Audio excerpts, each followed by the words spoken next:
ఆంధ్రప్రదేశ్ రాష్ట్రంలో కూటమి ప్రభుత్వం అధికారం చేపట్టి 7 నెలలు కావస్తున్న సందర్భంలో నాడు ఎన్నికల సందర్భంగా కూటమి పార్టీలైన టీడీపీ మరియు జనసేన బీజేపీలు ప్రజలకు ఇచ్చిన హామీలలో ఏ ఒక్కటి ఇప్పటి వరకు నెరవేర్చలేదని రాష్ట్రాన్ని దోచుకుంటున్నారని నంద్యాల ఎమ్మెల్సీ ఇసాక్ బాషా తనదైన శైలిలో సూటిగా ఘాటుగా స్పందించారు.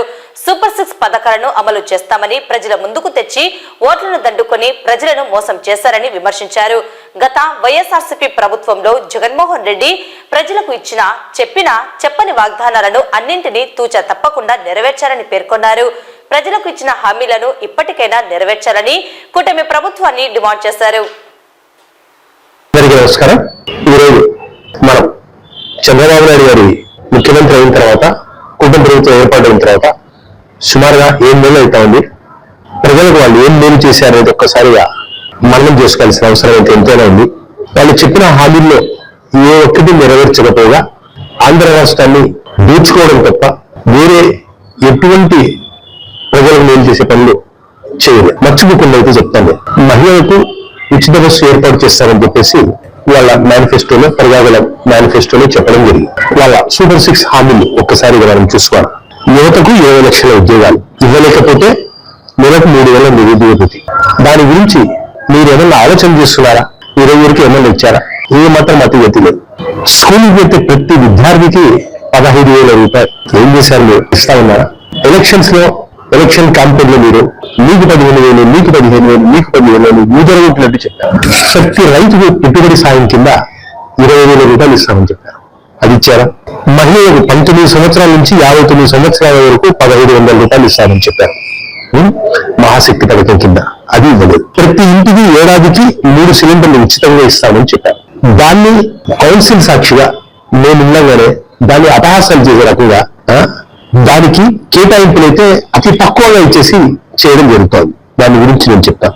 ఈ రకంగా ఏ ఒక్క వాగ్దానం నెరవేర్చకుండా మీరు కేవలం లిక్కర్ మాఫియా, ఇసుక మాఫియా ఇవి చేసుకుంటా మీరు చేస్తా ఉన్నారు. మీ తెలుగు తమ్ముళ్లకు, మీ తెలుగు నేతలు లబ్ధి కూరే రకంగానే మీరు చేస్తా ఉన్నారు తప్ప ప్రజారంగమైన పాలన ఎప్పుడూ చేయట్లేదు. గెలిచిన తర్వాత 1 నెల 2 నెలల తర్వాత ఫ్రీ బస్ ఇచ్చారా లేదా? మీరు ఎందుకు ఇవ్వలేకపోతా ఉన్నారు? మహాశక్తి పథకం సంవత్సరానికి 32,400 కోట్ల రూపాయలు అవసరం. ఇప్పటి వరకు ఏమైనా నిధులు కేటాయించారు? ఎందుకు అమలు చేయట్లేదు? తల్లికి వందనం, అమ్మఒడి, జగనన్న ప్రభుత్వంలో అమ్మఒడి అని మంచి ప్రోగ్రాం. చిన్నపిల్లలకు ఎడ్యుకేషన్ లో వాళ్ళకు ఆర్థిక సహాయం ఇచ్చి అప్లై చేసే మంచి ప్రోగ్రాం. దాన్ని పేరు మార్చి తల్లికి వందనమని చెప్పి చేయడం తప్ప, పేరు మార్పు తప్ప ఈ వరకు ఒక్క రాజనాయక విధించిన పాపన పొందలేదు. అదే జగనన్న ప్రభుత్వంలో 44 లక్షల మందికి తల్లులకు లబ్ధి చేతులు 73,000 కోట్ల రూపాయలు ఈ ఒక్క పథకంలో జగనన్న ఇవ్వడం జరిగింది. అమ్మఒడిలో ఇదే జగనన్న గ్రామ వార్డు సచివాలయాల ద్వారా ప్రభుత్వ ఉద్యోగాలు 1,25,000 ఉద్యోగాలు క్రియేట్ చేసిన నేత మా జగనన్న. అలాగే వాలంటీర్లకు 2,66,000 మంది వాలంటీర్లకు గౌరవ వేతనం కింద 5,000 రూపాయలు ఇచ్చిన వ్యక్తి మా జగన్. మీరు మీ ఎలక్షన్ వాగ్దానాల్లో 5,000 రూపాయల నుంచి వాలంటీర్లకు 10,000 ఇస్తామని చెప్పారు. ఈరోజు మీరు ఏం చేశారయ్యా?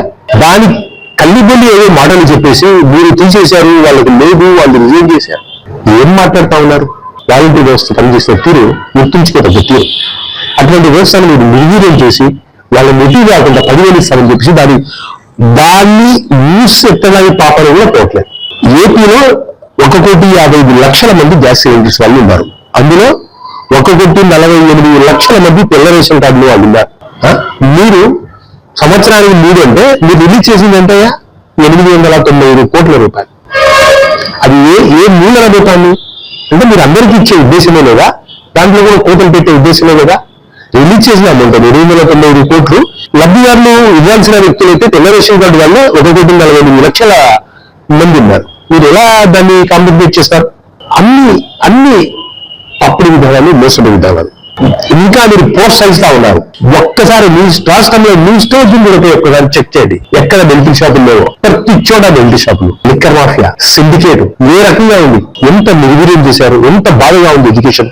మా జగనన్న ప్రభుత్వంలో నాడు నేడు విధానం తర్వాత ప్రభుత్వ బడులన్నింటినీ ప్రైవేట్ బడులకు ధీటుగా క్వాలిటీ ఎడ్యుకేషన్ చేసి నిజమా కాదా? స్కూల్ యూనిఫామ్స్, బ్యాగ్స్, షూస్ బ్రహ్మాండమైన మెను ఇంగ్లీష్ మీడియం 6వ తరగతి నుంచి డిజిటల్ లో విద్యా వివరణ 8వ తరగతి విద్యార్థులకు అందరికీ ప్యాడ్లు ఇవ్వడం జరిగింది. నిజమా కాదా?